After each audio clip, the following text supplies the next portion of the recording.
+2 English model എക്സാമിൻ്റെ answer key ആണ് ചെയ്യുന്നത്. ചിലപ്പോൾ ഈ ഉത്തരങ്ങളിൽ ചെറിയൊരു മാറ്റങ്ങളൊക്കെ വന്നേക്കാം. അതുകൊണ്ട് നിങ്ങൾ ശ്രദ്ധിച്ച് കേൾക്കുക. എക്സാം എങ്ങനെ ഉണ്ടായിരുന്നു എന്ന് കമൻറ്റ് ചെയ്യുക. ഒന്നാമത്തേത് ഒരു പാസേജ് ആണ്. ഈ പാസേജ് വന്നിട്ട് ഇതിൻ്റെ നിന്ന് ഉത്തരം എഴുതാനാണ് പറഞ്ഞേക്കുന്നത്. ഒന്നാമത്തെ ചോദ്യം, who is the speaker in the passage? ആരാണ് സ്പീക്കർ?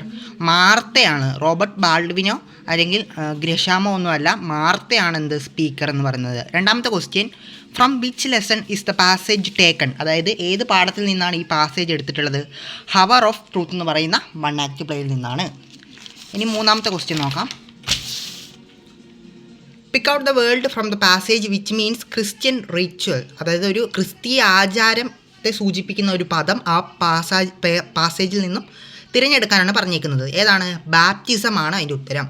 നാലാമത്തെ question, found out the world from the passage which means patron. Patron എന്ന സൂചിപ്പിക്കുന്ന വാക്ക് ആ പാസേജിൽ നിന്ന് കണ്ടെത്താനാണ് പറഞ്ഞേക്കുന്നത്. അതിൻ്റെ ഉത്തരം സ്പോൺസർ എന്നാണ്. ഇനി നോക്കാൻ പോകുന്നത് അഞ്ചാമത്തെ ക്വസ്റ്റ്യനാണ്. അതൊരു പാസേജ് ക്വസ്റ്റ്യൻ തന്നെയാണ്. 5 മുതൽ 8 വരെയുള്ളത് ഒരു പാസേജ് ക്വസ്റ്റ്യനാണ്. നമുക്ക് നോക്കാം.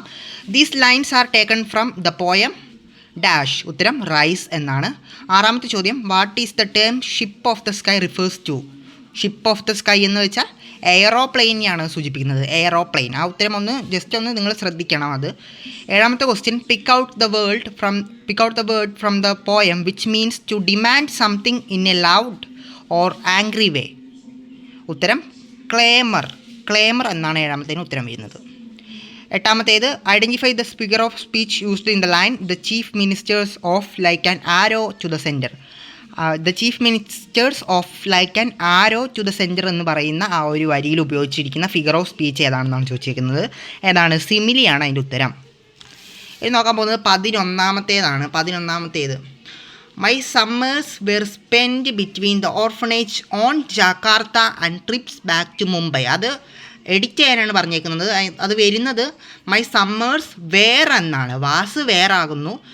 Were spend between the orphanage on എന്നത് ഇൻ ആകുന്നു. Orphanage in Jakarta and trips back to Mumbai എന്നാണ് ആവുന്നത്. ഇനി 13ാമത്തേത് ഒരു ഫ്രേസൽ വെർബ് കൊണ്ടുള്ള ഒരു ക്വസ്റ്റ്യൻ ആണ്. നമുക്ക് നോക്കാം. A question, I am afraid we have dash out of apple juice. Will and orange juice do? ഉത്തരം റൺ ഔട്ട്. റൺ ഔട്ട് ആണ് അതിൻ്റെ എ പാർട്ടിൽ വരുന്നത്. B, your website has helped me a lot to dash the good work. ഉത്തരം keep up. Your website has helped me a lot to keep up the good work. C വരുന്നത്, I got dash by his enthusiasm. I got carried away by his enthusiasm എന്നാകും. I got carried away by his enthusiasm. D പറയുന്നത്, I just cannot dash my mobile. I always keep it with me. ഉത്തരം do without. I just cannot do without my mobile. I always keep it with me എന്നാണ് വരുന്നത്. അപ്പോൾ ഇന്നത്തെ English exam എങ്ങനെ ഉണ്ടായിരുന്നു comment ചെയ്യുക. നാളെ സോഷ്യോളജി എക്സാം, +2 സോഷ്യോളജി എക്സാമുള്ള കുട്ടികളൊക്കെ ഈ ചാനലിലോട്ട് വരണം. നിങ്ങൾക്ക് ഇമ്പോർട്ടൻ്റ് ആയിട്ട് പഠിക്കാനുള്ള ടോപ്പിക്സ് ഞാൻ ഇതിന് പുറകെ പറഞ്ഞു തരുന്നതായിരിക്കും. അപ്പം അടുത്തൊരു വീഡിയോ ആയിട്ട് കാണാം.